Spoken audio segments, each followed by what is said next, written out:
pessoa passou a achar que comendo carne vermelha, elas tinham a força daquele animal. É uma crença. E o indígena pensava do mesmo jeito. Se eu comer o meu inimigo, quando os amigos do meu inimigo vier me atacar, eu estou com a minha força, a força dele. Lua e terra dá sustento. Sol e céu dá o caminho, orientação. Xamã é um pajé, mas todo pajé tem que ser um xamã. E por ser xamã, eu tenho que aprender a caminhar na escuridão. Xamã é isso, aquele que vê na escuridão. Mas que escuridão? Escuridão da alma. Se eu não sou capaz de ver o que tem na alma do outro, não sou capaz de ver o que tem na minha. Todo guerreiro também caça, mas nem todo caçador é guerreiro. Para saber se é guerreiro, tem no ritual, tribo, né, reverencia força da terra e também espírito da bravura e invoca animal de poder de cada um no ritual. Quando entrar em transe, animal de poder manifestar, em transe, pajé recolhe, leva para a oca. E lá, fiação a noite inteira, quando volta, dependendo do animal de poder da pessoa, ele vai ser guerreiro, ou vai ser caçador, ou não, ou vai ser só mantenedor ali na tribo. Só sai para caçar bicho pequeno. O caminho da paz é esse. Saber que dentro de cada um tem um templo, e dentro desse templo tem um Deus, que é o mesmo Deus que está dentro do seu próprio templo. Graças a Deus. Há que se trilhar sob trevas para se encontrar a própria luz. Então não tenho ódio nem raiva, e peço que não tenham ódio nem raiva também de quem está na maldade, que estão trilhando as trevas, que vai fazer eles encontrar a luz. Vão sofrer muito, vão fazer muita gente sofrer, mas por nível evolutivo que aquela pessoa está, é o caminho dela. Nós temos que respeitar. A lua e terra dá sustento. Sol e céu dá o caminho, orientação. Índio sempre ensina que primeira vítima da maldade é a própria pessoa. Porque se eu desejar mal para você, ou desejar mal para a natureza, antes o mal tem que passar por mim. Então eu, primeira vítima de mim mesmo. Isso o índio quer ensinar. Não faça mal. Veja que você e o outro é um só. Deus, nosso Pai, sois todo poder e bondade. Estamos aqui reunidos em vosso nome e pedir o vosso auxílio junto com o nosso amado Mestre Jesus, para que nos envolva em volta de muita luz e envolva o nosso Pai Curuamatã, que está trazendo palavras de conforto para o nosso caminhar. Agradecido que estamos, dou por abertos os nossos trabalhos. Em nome de Deus, em nome de Jesus. Que assim seja, graças a Deus.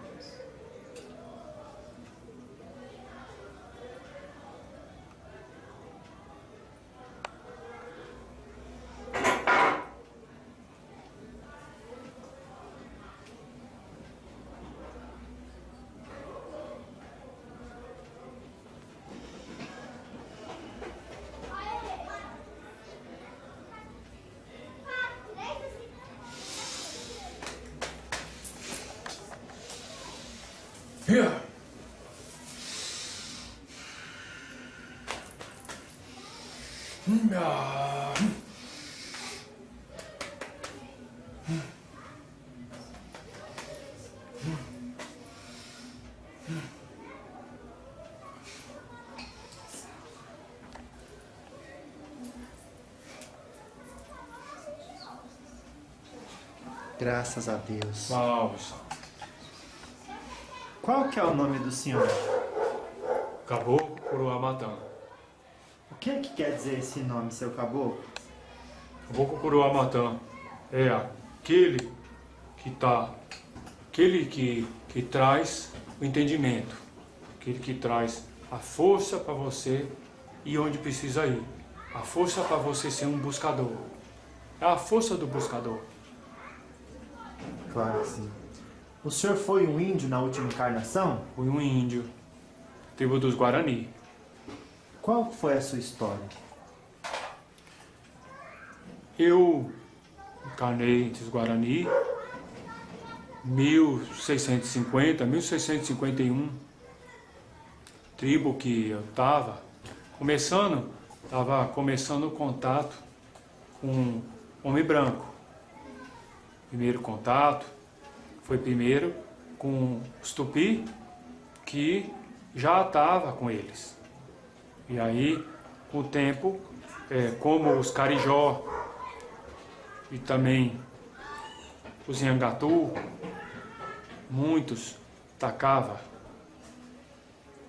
A tribo foi tendo de que dispersar, muito para lá, para cá, um aqui, aí surgia outra aqui. Foi forma de sobreviver, fragmentar muito. Então, Tupi, Palau, Tupinambá, vocês, com nós, junta, força. Aí eles, falando colonizador, mas não falava desse jeito, falava eles, amigo, nos dá força, ensina a usar a coisa que eles usam, arma de fogo. E aí nós, em muita guerra, para vencer tribo e inimiga, e também deixar também prática de canibalismo de lado. Não que nós comesse os outros, mas acredita assim, por que esse ser humano passou a comer carne? Porque é ensinado, quando alguma pessoa tinha doença muito grave, isso não só nas culturas aqui, mas todas as culturas. Quando uma pessoa tinha problema grave, saúde, as pessoas davam carne daquele animal para dar força para a pessoa sair da doença. Então, com o tempo, as pessoas passou a achar que comendo carne vermelha, elas tinham a força daquele animal. É uma crença. E o indígena pensava do mesmo jeito. Se eu comer o meu inimigo, quando os amigos do meu inimigo vier me atacar, eu estou com a minha força, a força dele.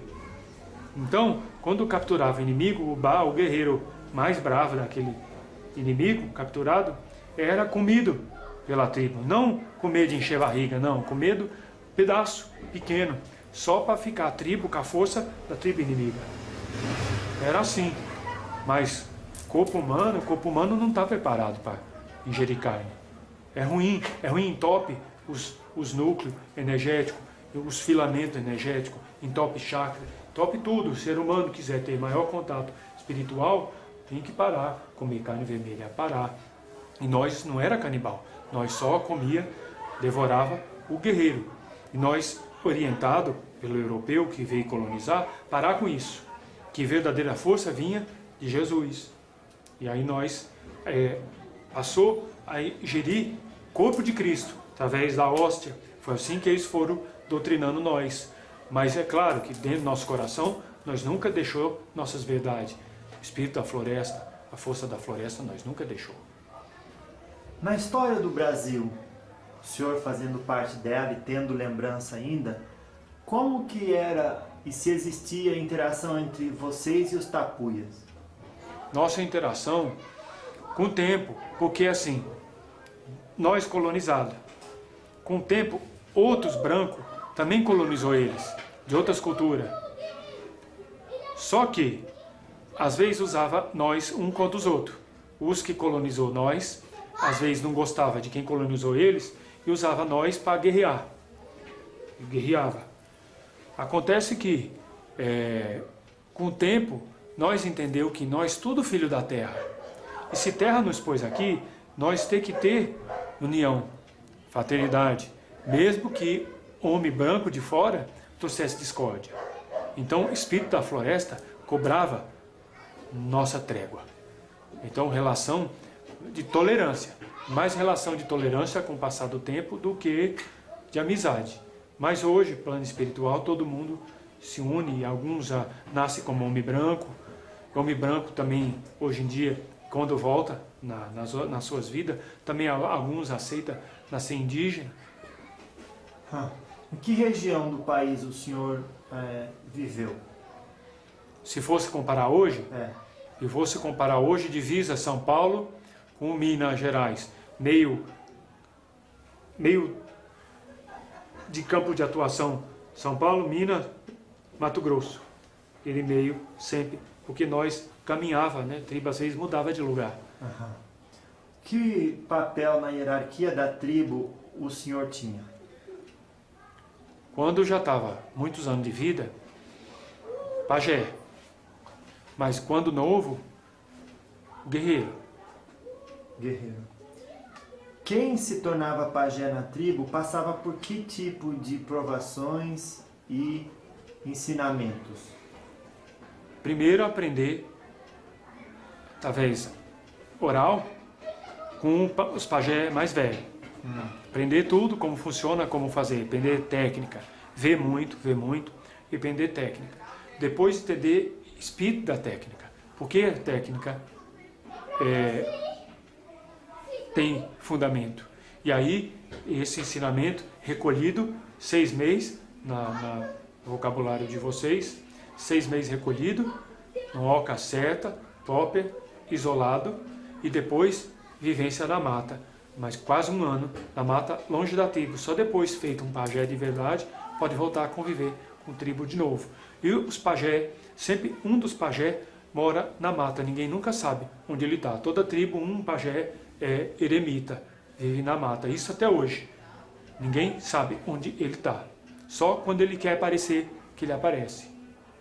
Ah, a tribo tem um pajé que fica presente ajudando todos e um na mata. Às vezes até 3, 4. O tamanho da tribo às vezes requer 3, 4. Precisa lá na tribo convivência com os outros. Mas um tem que ir para a mata. Qual foi sua maior dificuldade para se tornar pajé? Isolar. Na mata, né? Isolar foi a maior dificuldade. Porque tem que esperar a floresta trazer comida. Quando você vai para a mata, tem que esperar a floresta. O pajé não caça. Mesmo já tendo sido caçador, o pajé não caça. Então tem que esperar comida vir. E comida começa a aparecer para o pajé. Jeito, sem explicação, já começa a aparecer. Claro que sim. Qual que era a ciência que tinha que aprender? A ciência das estrelas, do cosmo ou dos movimentos da floresta? Lua. Lua é força principal. Porque lua minguante é o melhor período para você fazer pedido. Porque lua minguante está levando, tirando toda a egrégora, forma pensamento, puxando tudo. Ela pega, manda. A avó lua faz isso.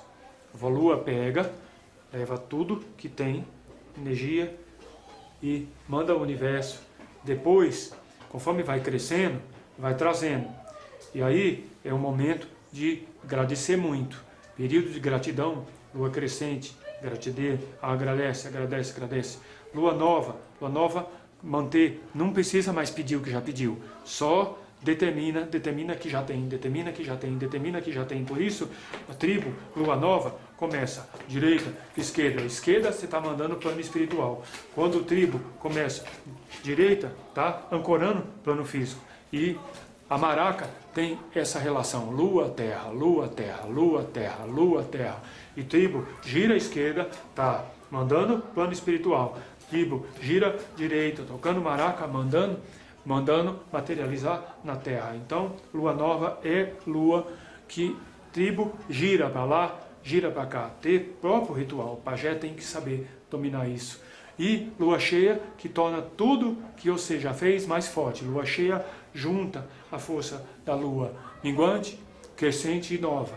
Então, a lua recolhe na lua minguante, forma pensamento, tudo que foi pedido, manda para o universo, traz de volta para a Mãe Terra.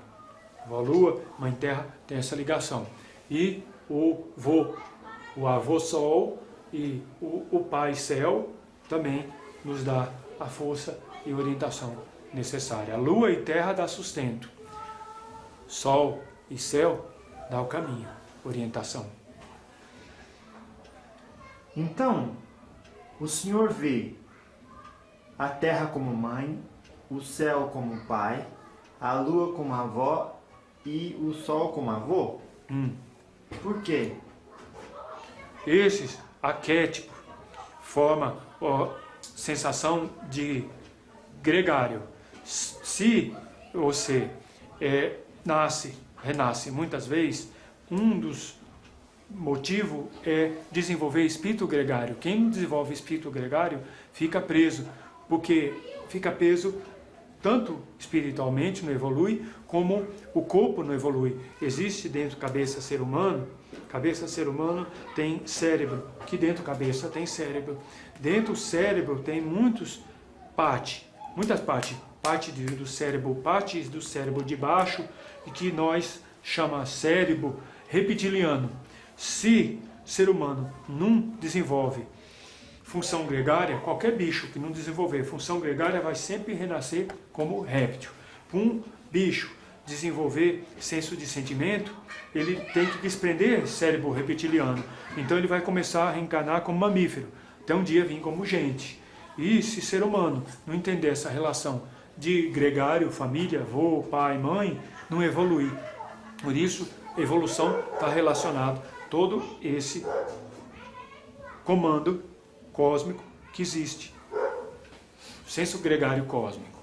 É assim, melhor falando. Sim. Então, o senhor foi pajé, isso quer dizer obrigatoriamente que o senhor teve mediunidade aflorada? Mediunidade aflorada, principalmente cura. Cura, Principalmente, mas pajé também tem que ver, porque pajé também é xamã. Nem todo xamã é um pajé, mas todo pajé tem que ser um xamã. E por ser xamã, eu tenho que aprender a caminhar na escuridão. Xamã é isso, aquele que vê na escuridão. Mas que escuridão? Escuridão da alma. Se eu não sou capaz de ver o que tem na alma do outro, não sou capaz de ver o que tem na minha. Então, eu tenho também que ter esse senso intuitivo, também outros comando mediúnico. Claro. Como é que foi a sua história com a mediunidade? Começou muito tempo atrás. Outras encarnações que eu tive, encarnação na África, tribos africanas, encarnação na Austrália, encarnação Oriente e Oriente Médio, onde no Oriente Médio eu trabalhava com toda a questão da magia. Meu pai, rei Davi, deixou toda a oportunidade naquela encarnação que eu tive para ter todo acesso a todo conhecimento de magia e ciência esotérica da época. Eu, quando encarnei séculos depois do Brasil, eu encarnei com os conhecimentos ancestrais quando fui mago em Jerusalém. Certo. E aí, mesmo quando eu tive que herdar o trono do meu pai, que eu fiquei, nunca afastei da magia. Mediunidade veio de outras encarnações, e na vida do que o senhor virou pajé, ela florou com qual idade? 25 anos, se fosse dizer. Até lá o senhor foi caçador guerreiro. Caçador guerreiro, mas sentia facilidade de sempre fazer cura com a mão.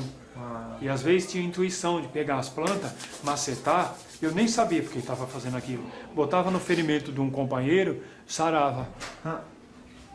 Foi na época que o Brasil foi descoberto? Que o senhor encarnou? Já estava, já estava descoberto, já tinha sido achado, né? Já estava, porque o povo indígena já habitava aqui muito tempo. E primeiro contato, se for falar a verdade, descoberta Brasil, tem que então entender que os fenícios teria sido o primeiro descobridor dessa terra, se for usar esse vocabulário. Porque 1000 anos antes português chegar aqui, os fenícios já estavam aqui. Inclusive minha tribo tinha uma peça feita bronze que foi deixado por um fenício que teve aqui, que durante muito tempo minha tribo guardou. E os fenícios, até hoje, os em tribo Carijó, tem uma espada que foi deixada aqui pelos fenícios. E tem resto mortal. Rio de Janeiro, lugar chamado Montanha Gávea, alto, grande, Gávea. Lá dentro tem caverna, dentro da rocha, tem até hoje um corpo de um príncipe fenício, 1000 anos antes. Então, conhecimento do índio, muito tempo já, com os povos antigos, do outro lado do mar. O que o contato mais profundo com a natureza quer ensinar aos seres humanos, que os índios conceberam? E tudo que tem no ser humano tem na natureza. O ser humano busca, às vezes, comida com sódio, porque comida com sódio para levar sódio que tem nele. Se tem sódio na natureza e tem sódio no ser humano, é porque ele e a Mãe Terra e natureza são a mesma coisa. Se o ser humano busca água porque está faltando água no corpo, ele busca água que vem de onde? Da Mãe Terra. Porque ele e natureza são a mesma coisa. Nossa conhecimento ancestral vem mostrar que não tem diferença. Se eu machuco a terra, machuco ela por coisa que não é útil, simplesmente destruir terra, ou poluo água, eu estou poluindo eu. Eu estou machucando eu. E se eu estou machucando eu e machucando a Mãe Terra, estou machucando você, estou machucando os outros. E isso vai voltar muito rápido. Pode não perceber, mas já está em mim maldade, porque não tem como nada sair de mim, chegar em você, se antes não passar por mim. Eu sempre, índio, sempre ensina que primeira vítima da maldade é a própria pessoa. Porque se eu desejar mal para você, ou desejar mal para a natureza, antes o mal tem que passar por mim. Então eu, primeira vítima de mim mesmo. Isso o índio quer ensinar. Não faça mal. Veja que você e o outro é um só. Como é que era o sistema de educação na tribo? Oral, tradição, repetição. Falando, vendo, repetindo, para não deixar costume morrer. É assim, jeito de... Só assim aprende de verdade. Porque se eu ensino você, se você quiser ser índio, pode ser índio. É só vir na tribo, abandona seus costumes, adota o costume da tribo, vive como índio, você vai ser índio. Então, se você não conseguir ser índio, e eu era seu preceptor, então eu não ensinei. Então índio é assim, se eu ensino o outro não aprende, eu não ensinei. Por isso repetir, ver, falar. Claro. Como é que vocês se formavam guerreiros? Primeiro, tem diferença guerreiro e caçador. O povo faz muita confusão. Ah, índio guerreiro, índio caçador. Todo guerreiro também caça, mas nem todo caçador é guerreiro. Para saber se é guerreiro, tem no ritual, tribo, reverencia força da terra e também espírito da bravura e invoca animal de poder de cada um no ritual. Quando entrar em transe, animal de poder manifestar, em transe, pajé recolhe, leva para oca. E lá, fiação a noite inteira, quando volta, dependendo do animal de poder da pessoa, ele vai ser guerreiro, ou vai ser caçador, ou não, ou vai ser só mantenedor ali na tribo. Só sai para caçar bicho pequeno. Se for exatamente espírito guerreiro, pelo animal de poder dá para saber se ele vai ser caçador, ou vai ser guerreiro, ou se vai ser pajé. Para mim, já tinham falado que eu ia ser guerreiro, e aí eu ia morrer e renascer pajé. Não é morrer igual vocês pensam, de enterrar. Cada fase que índio passa é chamado morrer para aquilo, nascer para outra coisa. Então eu ia morrer guerreiro e nascer pajé. E foi feito assim. Qual era o seu animal de poder?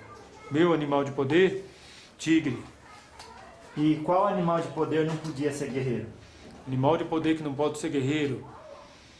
Capivara, preguiça, cobra também não, cobra é caçador. Gato, cachorro, que tinha já. Qualquer bicho muito pequeno que não tivesse poder de ataque destrutivo não pode ser guerreiro. Pode repetir, por gentileza? Qualquer capivara, preguiça, cachorro, felino pequeno, esses não pode, você não pode ser guerreiro. Para ser guerreiro, o animal pode até ser pequeno, mas tem que ter poder de ataque destrutivo. Claro. A cobra tem poder de ataque destrutivo, só que ela está mais para caçadora. Mesmo a cobra grande, anaconda, não é guerreira. Não é guerreiro. Não, ela ataca para comer, não luta. E como é que era esse procedimento de descobrir o animal de poder do integrante da tribo? Sauda, a avó lua, mãe terra, o espírito do fogo controla a sessão. Grande fogueira no meio da tribo, todos faz trabalho, esquerda, direita, porque para a esquerda invoca, manda para o espiritual, tribo vai para a direita, invoca e materializa. Então, vem animal de poder e aí recolhe a oca de consagração. Quando o senhor diz vem animal de poder, é uma forma de que a gente chamaria hoje de incorporação? Não, incorporação é espírito igual eu aqui, incorporado. Não, animal de poder, ele é evocado. O espírito é invocado, vem de fora para dentro. Sim. Você chama animal de poder, evoca. Ele já está dentro das dimensões do ser. Aí entra em transe, igual incorporação, mesma coisa, nesse sentido você está certo. É a mesma coisa porque entra transe, só que no animal de poder vem de dentro para fora e o transe deixa ele ali, parecendo incorporação, mas ele não foi de fora para dentro, ele veio de dentro para fora. É um transe anímico. O transe anímico. E aí vamos dizer que ele tenha um macaco de animal de poder. Aí ele vai fazer os gestos do macaco? Vai fazer os gestos do macaco. Porque só tem como animal de poder alguém que, quando estava na fase evolutiva, aquele característica daquele bicho ficou no processo evolutivo. Todo mundo já nasceu como bicho também. Então, aquele que foi mais importante, mais marcante para superar a limitação no processo evolutivo, fica gravado como animal de poder. Às vezes tem gente até que tem mais de um, só que só um é o principal. Esse principal que a pessoa tem que agarrar. Na vida de hoje, é importante o encarnado saber qual é o seu animal de poder? Muito, muito importante. Porque ele, nos momentos de aflição, em que a pessoa não estiver conseguindo fazer conexão com o sagrado, porque momento difícil da vida, ainda mais vida corrida, como muito cheio de moda, consumismo, como é homem atual vive, precisa muitas vezes animal de poder estar com a pessoa, porque a pessoa não vai ter cabeça às vezes para fazer oração, para fazer meditação. E animal de poder, fechando o olho, com a respiração, ele manifesta. Pode não manifestar com as características dele, porque às vezes vocês estão guiando uma carroça, porque às vezes vocês estão caminhando num lugar que tem muita gente, e animal de poder manifestar em transe, você vai se expor ridículo, outra vez fazer acidente. Mas característica dele, força dele, você pode fazer isso consciente também. E se uma pessoa quer saber qual é o seu animal de poder, como que ela faz? Eu posso ajudar. Eu posso ajudar. A pessoa pega conjunto de erva, arruda, alecrim, guiné, maceta. Se tiver crua, maceta. Se não tiver crua, tiver seca, aí não tem como. Vai ter que ferver mais. Há mais tempo. Aí ferve como se fosse beber, mas não vai beber. Vai pegar aquilo, fazer de um banho e vai tomar aquele banho 3 dias seguidos.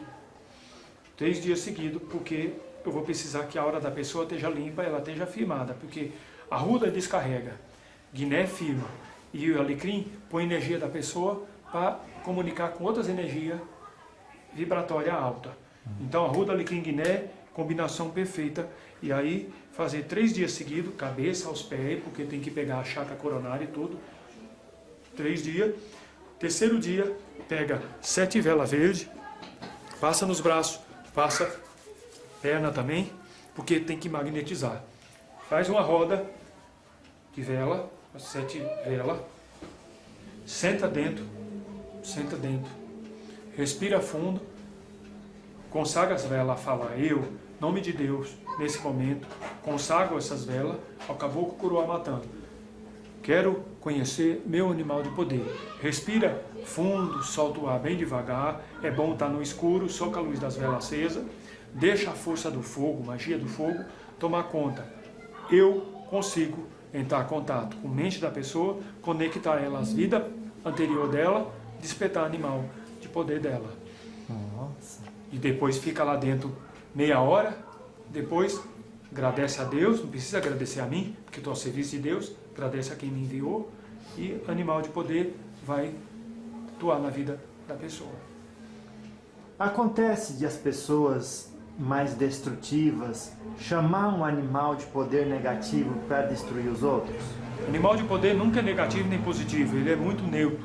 Então, a pessoa chama o animal de poder, ele vai obedecer a intenção da pessoa. Se ela usar para destruir, vai usar para destruir. Usar para ajudar os outros, ajudar, chamar para ajudar. Só que na hora de vir karma, vem para a pessoa, porque o animal de poder está dentro da pessoa como arquétipo. Ele está acima do bem e do mal. Para ele não tem karma. Para quem usou a energia dele para o bem ou para o mal, tem karma. Entendi. O senhor, quando fala em karma, como é que a sua tribo conhecia esse conceito? Nossa tribo conheceu o conceito kármico porque colonizador português, antes de vir para o Brasil, antes foi para a Índia. Antes, 20 anos antes, português vir para cá, conheceu Índia. Então, muitos padres que iam para a Índia e aprendia com eles, ensinava coisa para nós, porque nós falava coisa parecida com o que se falava na Índia, com outros nomes. Ah, entendi. Como é que era o sistema de casamento de vocês? O sistema de casamento sempre por revelação. Às vezes, índio queria casar índia, ou ela, o moço, mas revelação não dava. Então, sempre através de revelação, oráculo do pajé. Havia homossexualidade entre os indígenas? Homossexualidade, sim, porque homossexualidade é uma coisa natural do ser humano. Quem divide o que é hétero, o que é homossexual, é cultura ocidental e parte da cultura oriental. Os povos mais isolados, que não se deixaram entrar por essa questão de normatividade, então eles não entraram com esse preconceito. Então, homem pode ter índio, sua esposa, ser bravo guerreiro e mesmo ter experiência com outro índio e tribo aceitar. Claro, mas não poderia casar dois índios, por exemplo, duas índias. Não só pelo fato de casar, que não pode, mas a intimidade de dois índios ou duas índias, sempre respeitada pela tribo, contanto que voltasse, nunca deixasse o lar, porque tem questão yin e yang, equilíbrio masculino e feminino. Então, o casamento sempre feito homem com mulher, mas não precisa também homem casado com mulher, porque não tem monogamia na tribo. Então, índio casado com índia, mas índia não impede ele de procurar o companheiro e depois cada um voltar para sua esposa. Não tem ideia, conceito de traição na tribo. Certo? Está fora cogitação de índio. Claro que sim.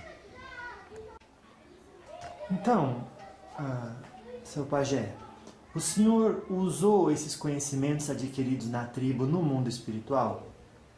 Sim, porque tribo, os ritual tribo, que quando a tribo faz roda, grande roda, que gira à esquerda, gira à direita, fogo no meio, é para não deixar índio esquecer que uma parte dele está aqui, outra parte está plano espiritual. Índio, quando morre, índio não considera que morreu, apenas que juntou uma parte do espírito dele, do sopro dele que estava na carne, voltou para o sopro que estava no espírito.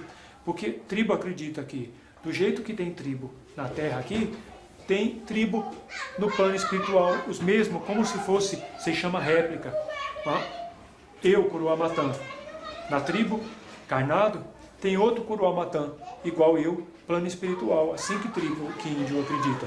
Então, nós não tem diferença. O que nós aprendemos lá, nós acredita que aprendeu na tribo porque já aprendeu antes no plano espiritual. Aqui nós só está praticando para quando voltar para lá, não ter esquecido. Certo. Quais costumes estavam chegando na sua tribo que vocês queriam evitar o máximo possível? Com as transições, né, que sempre assolam. Que vinha, né? É. Comércio acumular a riqueza. Quando o índio começou a querer casa maior para guardar as coisas, nós começamos a ver que espírito de tribo estava morrendo. Ah, entendi. Como é que vocês trabalhavam a saúde das pessoas? Quando alguém ficava doente, quem cuidava e como? Primeiro, família do índio, cuidar com os recursos que sabe, porque todo índio tem dentro dele um pouco de pajé. Então, primeiro lá, não deu jeito, tinha que pajé cuidar e ficava, se caso fosse grave, na oca do pajé, até liberar. Alguns casos, às vezes, até sem contato com ninguém da tribo mais. Nossa, entendi. Qual que era o objetivo do cacique para a tribo? Cacique é administrador. Ele que, para ter uma festa, pajé, por exemplo, festa religiosa, só com autorização do cacique ou da cacique, mulher. Índio sempre respeitou mulher também. Quando índio elege mulher para ser cacique, mesmo respeito que tivesse pelo homem. Então, seja cacique homem, cacique mulher, tem que submeter sempre a aprovação deles. A função do cacique é aprovar, desaprovar as coisas. Decidir se faz, decidir se não faz. Decidir se deixa casar, se não deixa casar. Se tribo vai para a guerra, se não vai para a guerra. Se tribo se muda da lei, se tribo não se muda da lei. Cacique sempre cuidando dessa parte. Vamos falar um pouco do mundo espiritual. O senhor, para ter as condições que tem hoje de incorporar e ajudar o próximo aqui na matéria, o senhor teve que estudar muito? Tive. Quando cada encarnação, minhas encarnações, eu tive o privilégio de sempre ser mago. Mesmo quando fui administrador, tive que governar um reino inteiro dos hebreus, numa das minhas vidas, nunca deixei a atividade magística de lado. Sempre dedicado à astrologia, magia, alquimia, tudo que tinha direito. E necromancia também. Assim, eu sempre levei minhas experiências adiante. Quando foi para vir na última encarnação, eu sabia que ia ser última. Então, eu quis escolher uma coisa muito diferente. E escolhi nascer aqui, Brasil. E aí vim. Eu nunca perdi contato com o plano espiritual, mesmo quando índio. Nos meus sonhos, nas minhas visões, nos momentos que eu me recolhia, sempre contato com o plano espiritual. Então eu tinha certeza que eu era um pedaço meu que estava aqui. Eu tinha totalmente contato com os meus corpos interior. E aí foi fácil, porque quando eu desencarnei, eu fui ciente que eu já fazia parte de uma falange de caboclo. Já fazia parte de uma falange de caboclo. E recebi iniciação. Primeira falange, eu entrei, falange dos Águia Branca. Fiquei quase 2 séculos trabalhando como um caboclo Águia Branca. E aí saí da Águia Branca, pedi licença, o aval de retirada, fui para a falange dos Girassol. E fiquei em 2 falanges depois, falange do Girassol, falange 7 Encruzilhada. Fiquei trabalhando nessas 2 falanges. Porque para um índio trabalhar, ele tem que entrar para uma falange. Uma falange. É comum você chegar num terreiro e ver, por exemplo, igual eu falei, Águia Branca. Primeiro exemplo que eu citei, que foi a primeira falange que eu pertenci, Águia Branca. Se tem um caboclo aqui, incorporado, o nome dele é Águia Branca, e às vezes você chega nesse outro médio aqui e pergunta, que caboclo aquele médio está incorporado, aquela médio, tá? Águia Branca também. O que passa a cabeça das pessoas? Um dos dois está fingindo, não está nenhum fingindo. Os dois estão incorporados à Águia Branca, porque falange é assim. Falange dos Pena Branca, falange dos 7 Flecha, falange dos Águia Branca. eu pertencia a um dos Águia Branca. Caboclo de Oxóssi. Então, eu quando fui Águia Branca, eu estudei com os Águia Branca para me tornar um caboclo Águia Branca, coroado, e eu fui coroado no trono masculino do conhecimento, que é meu orixá Oxóssi. Se eu fosse Águia Branca de Ogum, eu, Águia Branca, coroado, trono masculino da lei. Então, por isso, às vezes você vê muitas entidades com o mesmo nome, no mesmo terreiro, mas são entidades diferentes, coroadas em trono diferente. Quando eu deixei a ordem dos Águia Branca, eu entreguei tudo, as insígnias, os pontos, tudo, pedi licença, pedi aval, me retirei, fui para a ordem dos Girassol e também entrei para a ordem dos Sete Encruzilhada. Ficava incorporando com os dois nomes simbólicos, e médios diferentes. Num médio eu era Girassol, no outro médio Sete Encruzilhada. E com o passar do tempo, eu não preciso mais manifestar com o nome de nenhuma dessas falanges. Eu sou um caboclo da Aruanda, que não estou mais vinculado a nenhuma falange, sou também um caboclo da Jurema, trabalho diretamente com a cabocla Jurema e voltei com o meu nome, Curuamatã. Nossa. O senhor já trabalhou na falange do Flecha Noturna? Não, Flecha Noturna não. Mas tem falange, tem caboclo Flecha Noturna, assentado, coroado no mesmo trono que eu, que é o trono masculino do conhecimento, é o caboclo de Oxóssi. O senhor já encontrou com algum urubatão da guia? Urubatão da guia, sim. A maioria deles estão assentados no trono masculino da justiça, são caboclos de Xangô, e também trono feminino da lei, muitos deles são caboclos de Yansan. Olha, são caboclos brabos. São caboclos demandeiros, guerreiro, corta feitiço. Não só corta, como eles quando pegam o bicho, eles retiram a iniciação de Mago Negro dele para nunca mais ele conseguir fazer magia negra com ninguém. Às vezes ainda retira a iniciação do Mago Negro encarnado também, para não conseguir mais chamar nenhum quiumba. Nossa. Se eles são capazes de fazer isso, por que não faz logo isso com tudo? Porque tem que... É assim, se você vem pedir minha ajuda, eu só posso te ajudar conforme suas necessidades, seus merecimentos e seus esforços. Existe um tribunal kármico que julga isso e passa para nós, o chefe da nossa falange fala para nós. Então nós não podemos atuar nesse sentido, naquele, sem autorização do tribunal kármico, porque tudo é aprendizado. Perante o universo não existe bem nem mal. Se uma pessoa está vivendo, trabalhando com a maldade, aquilo é para a evolução dela. O universo não vai desperdiçar a experiência dela de Mago Negro só porque ela está numa coisa que nós achamos ruim. Para o espírito dela, aquilo tem proveito, mesmo na magia negra. Porque grandes espíritos hoje, demandeiro, inclusive baianos, preto velho, eram quimbandeiro, mexiam com magia de quiumba. E hoje são grandes ajudadores do astral superior. São grandes tarefeiros do astral superior. Então, enquanto tiver essa necessidade do aprendizado, o universo não vai mandar parar. Por que a Umbanda foi criada? A Umbanda foi criada porque existia uma necessidade de juntar. Primeiro, quem recebeu essa missão foi Allan Kardec. Ele tinha a missão de criar um segmento, codificar, para que as pessoas que quisessem seguir no rumo da mediunidade tivesse segurança mediúnica. Ele mapeou e deu os caminhos seguros para quem quiser trabalhar com mediunidade, ter sucesso. O que aconteceu? Ele desencarnou um pouco antes de concluir a missão dele, onde ele ia fazer mais uma obra falando sobre a universalidade da doutrina espírita. Mas desencarnou antes, nem começou os rascunhos.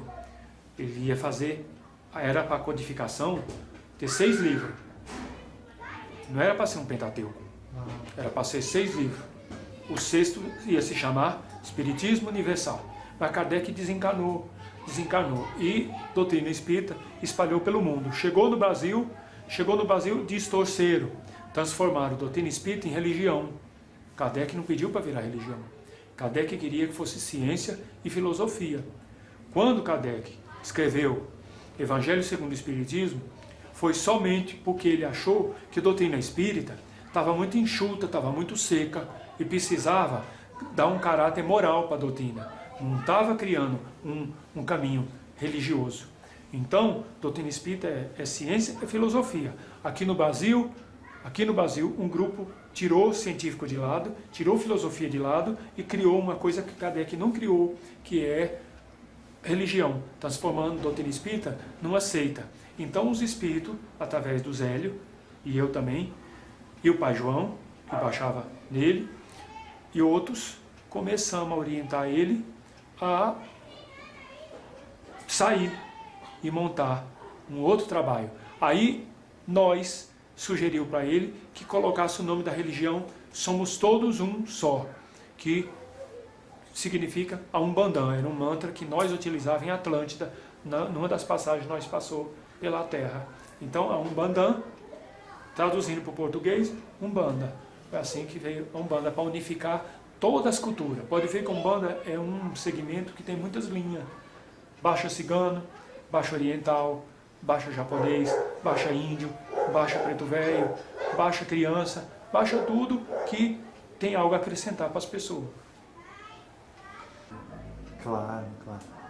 Então, qual que seria, no caso, hoje, nesse momento de transição planetária, a mensagem mais importante que o senhor acha que o ser humano deve ouvir?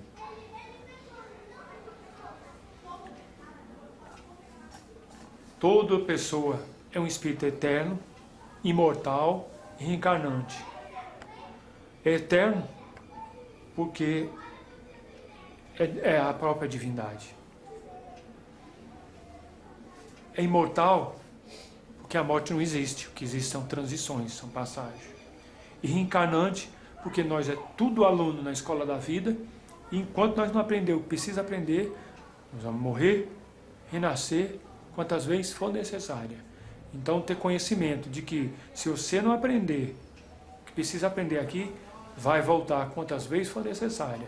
E a preocupação, volta, mas não encontra a mesma pessoa aqui, que nessa encarnação podia ajudar, e vai ser mais difícil. Nossa.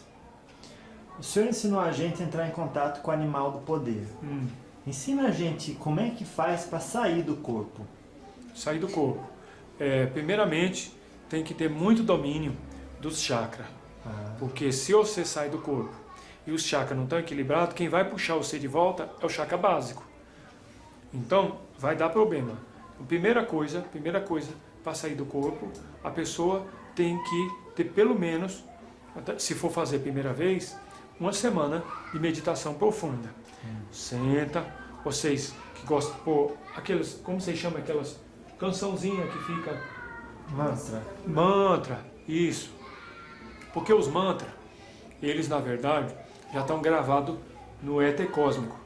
Quando você põe um mantra, mesmo que seja nessas coisinhas que vocês botam assim, esses negocinhos de porco, que vocês colocam e apertam os botões, que vocês gostam de botão, né? Aí vocês botou, aí bota para tocar. Fecha o olho ali, porque a energia de quem já cantou todos esses mantras, vem tudo para você na hora. Aí já vai formar uma egrégora. Uma egrégora, que é uma esfera de energia muito grande, com todas as formas de pensamento, que já foi pensado no mundo inteiro, vem ali naquela hora, formando aquela egrégora. Então, como o seu espírito, se a pessoa tem curiosidade para sair do corpo, é que o espírito dela já está querendo, já faz muito tempo. Então, o ambiente psíquico já está sendo formado. Então, o que a pessoa vai fazer? Vai juntar as mãos assim, para congregar toda a energia do corpo, bota a mão sobre a região pelve, fecha o olho, respira bem fundo, solta. Faz isso 7 vezes, porque está ativando o chakra principal. Cada respiração está ativando um chakra. E aí, fecha o olho bem e deixa, e pensa, número, porque número é que mantém cérebro. Imagem dos números são símbolos. Os números não estão aqui por acaso. Imagina os números desde o 0 até o número 9. Imagina o 0, aí respira de novo, solta, imagina o 1. Respira de novo, solta, imagina o 2. Vai assim até o 9.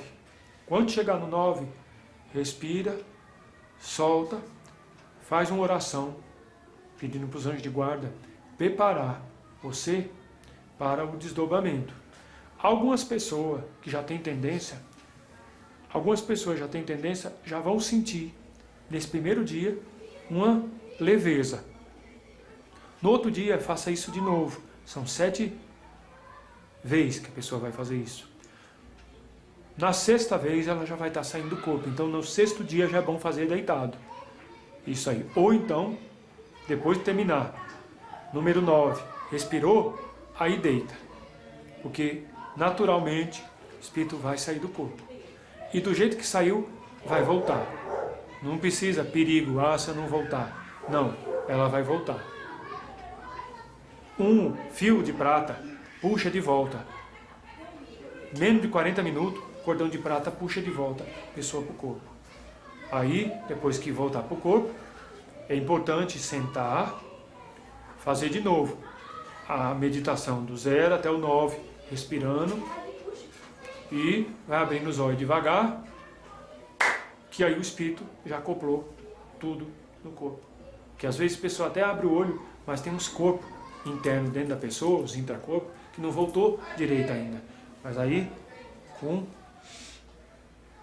respiração, disciplinando a mente, faz essa projeção muito importante, principalmente para ir para as colônias de luz, fazer aprendizado. Quem fuma, quem bebe, quem fala palavrão, quem come carne vermelha pode tentar também?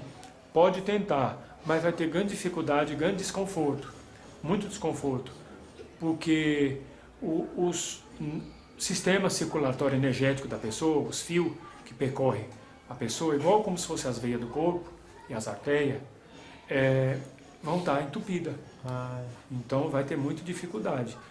Bom mesmo é se não fumar, não beber, não comer carne vermelha nem branca. Carne branca é menos agressiva, mas ainda assim é agressiva. Claro que sim. Qual que seria a sua mensagem final para esse encontro de hoje?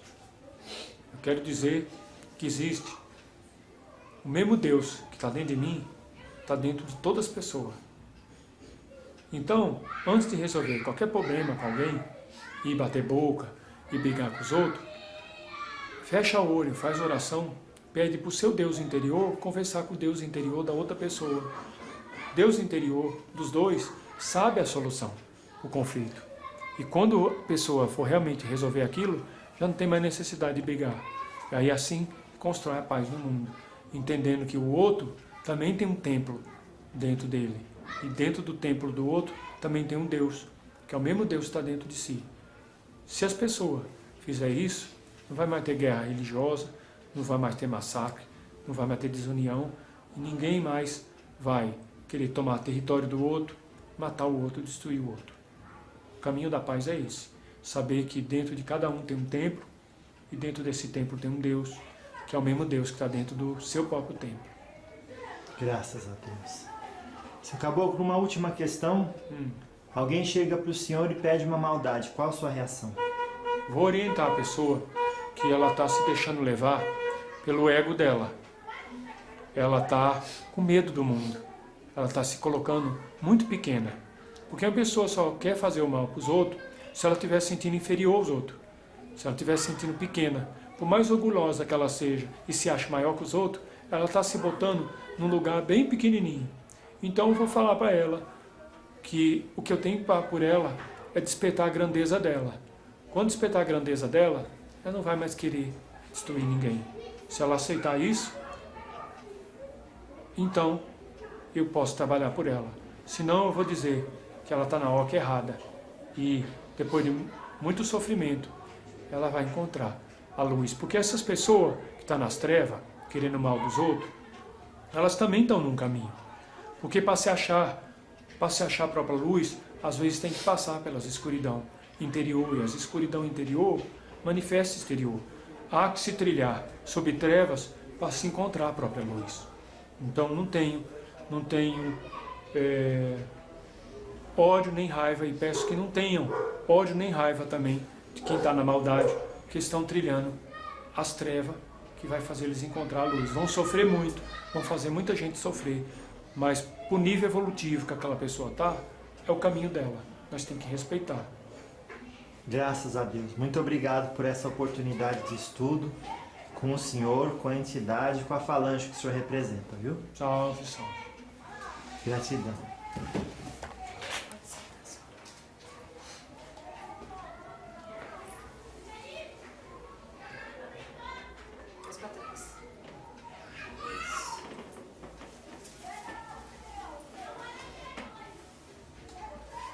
Vocês vão fazer mais alguma pergunta? O caboclo pode ir embora. Pode sim, seu caboclo. Muito obrigado. Deus abençoe a todos na fé de Oxalá e Oxóssi. Graças a Deus.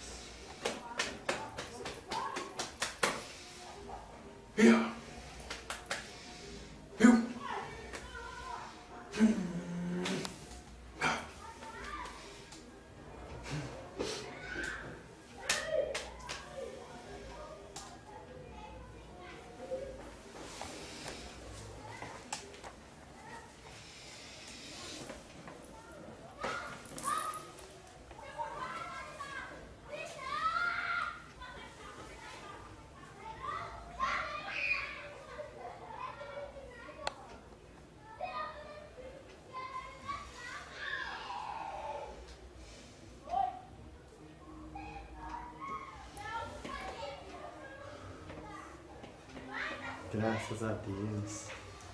Louvado seja. Como é que é trabalhar com esse caboclo? Olha, é uma sensação de reencontro. Toda vez que eu trabalho com o seu Coroa Matã, eu tenho a sensação de que eu estou aqui. Ele me ajuda a estar em mim. Uau. Eu me sinto mais seguro, mais confiante. Graças a Deus. Há quanto tempo o senhor trabalha com ele? Ele veio logo nas minhas primeiras incorporações. Ele veio logo quando veio a vovó. A vovó Vera Lúcia tinha 13 para 14 anos. Em poucos dias o caboclo Coroa Matã também já começou a se manifestar. Foi a vovó, o pai Antônio de Oliveira, o baiano, e o caboclo Coroa Matã. Eles vinham com muita frequência. Muita frequência. São entidades que eu trabalho há muitos anos com eles. Então eles comecei. Só que assim, eu comecei a incorporá-los aos 14, mas eu já os via desde criança. Ah, é? São entidades que eu já tinha uma interação com eles, visual. O Coroa Matã não conversava comigo, mas me acompanhava. Eu me lembro uma vez, eu estava brincando de escavar a areia do meu pai, quando a gente veio morar aqui em Guarulhos. Aqui era uma região, parecia uma região de sítio. Não tinha asfalto, não tinha luz elétrica, não tinha água encanada. E o meu pai fez uma cerca de bambu em volta da casa. E como a casa estava em construção, nunca faltou areia nem pedra no quintal de casa. E eu gostava muito, de tarde, de brincar na areia. E eu gostava de fazer buraco na areia e para tentar achar o outro lado do buraco e enfiar meu braço e minha mão para o outro lado. E numa dessas brincadeiras, o Coroa Matã me apareceu num pé de cana, do lado de um pé de cana que tinha no quintal de casa. Meu pai plantava árvores no quintal de casa, um quintal muito grande. E aí eu olho para aquele índio, estava aquele índio me olhando seriamente, só fazendo assim. Eu olhei para aquele índio, ignorei e continuei fazendo buraco na areia. Cavei, ele continuava olhando e fazendo assim. Aquilo foi me incomodando e eu falei, o que você está encarando aí? E ele continuou olhando, eu tinha mais ou menos uns 5, 6 anos. Já brabinho, já. E ele ficou me olhando assim. Chega uma hora que de tanto eu desafiar, eu percebi que ele era muito sério, mas ele prendeu um sorriso no canto da boca. Foi só a única vez, acho que eu vi sorrindo. Sabe quando a pessoa prende o sorriso, mas segura bem? Ele tipo que segurou assim, mas continuou olhando muito sério. O olhar dele era um olhar muito sério. E ele ficou mais ou menos uns 10 minutos me olhando. E eu falei, você quer ficar aí olhando, você fica. Eu não vou parar de brincar na areia não. Eu achando que ele estava me repreendendo por brincar na areia. Eu pensei, a areia é minha, meu pai comprou, eu brinco na areia a hora que eu quiser. E continuei lá e o caboclo me olhando bem sério. E isso era nos anos 80, e nos anos 80 o tempo era muito nublado aqui, tinha muita mata aqui perto. Então chovia muito, garoava, então estava uma tarde muito escura, nublada, caindo aquele sereninho bem fininho, e eu acho que estava propício o ambiente para aparecer uma entidade ali. Aí eu lembro que eu terminei de brincar, continuei brincando lá e o caboclo me olhando. Isso durou mais ou menos uns 10, 15 minutos, essa aparição, até que ele resolveu desaparecer do nada. A partir dali, nunca mais eu deixei de ver o seu Curuá Matã, que eu não sabia que se chamava Curuá Matã, que ele não falava comigo. Todas as vezes que eu interpelei e falei, você vai falar comigo ou não vai? Ele só me olhava seriamente. Foi assim também com o pai Francisco, que eu nunca o incorporei, era um preto velho que aparecia sempre para mim. Eu só descobri que ele chamava pai Francisco porque um dia meus guias, quando eu já era adulto, me falou. Quando eu disse, um preto velho que aparecia para mim sempre no quintal, picando fumo, me olhava, sorria para mim, mas não queria falar comigo. Quem era? Eles falaram, era um preto velho que te acompanhava, pai Francisco, mas já está reencarnado. Então era assim, eu sempre tive contato com as entidades com muita facilidade. Agora, quem começou a conversar comigo antes de eu incorporá-la foi a vovó Vera Lúcia. Ela vinha e me dava as instruções. Ela é outra entidade que eu conversava muito também, era o herê Joãozinho, que já está reencarnado também. Hoje em dia o meu herê é o Crispim, Crispinzinho. Quando o Joãozinho reencarnou, coisa de uns 8 anos atrás, o Joãozinho falou, quem vai te acompanhar agora na linha das crianças é o Crispinzinho. Aí o Crispinzinho, que já fazia parte da falange do Joãozinho, só tomou a frente. Então assim, eu sempre tive facilidade para conversar com as minhas entidades. E como é que aparência ele tem, o caboclo? O Curuá Matã, ele tem mais ou menos uns 1,95 m de altura, é muito forte, sempre aparece com uma roupa, parecendo a roupa daqueles apaches. Quando eu comecei a incorporá-lo, ele aparecia de tanga, saiote de penas,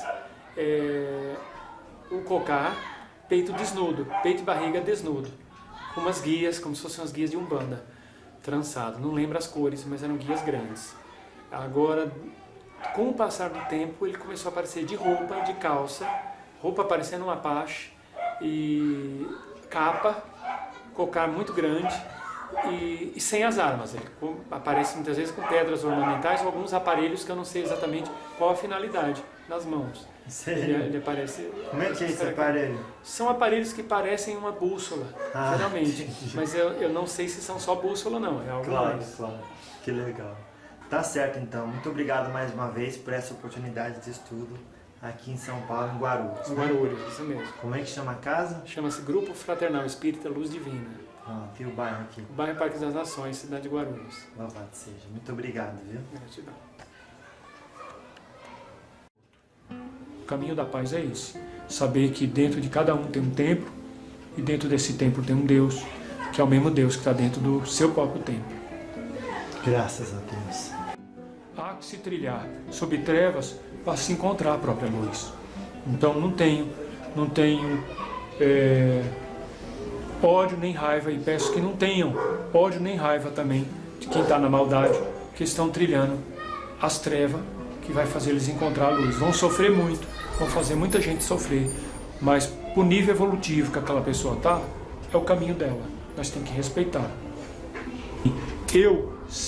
Índio sempre ensina que primeira vítima da maldade é a própria pessoa.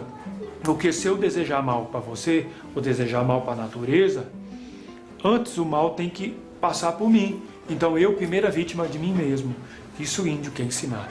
Não faça mal. Veja que você e o outro é um só.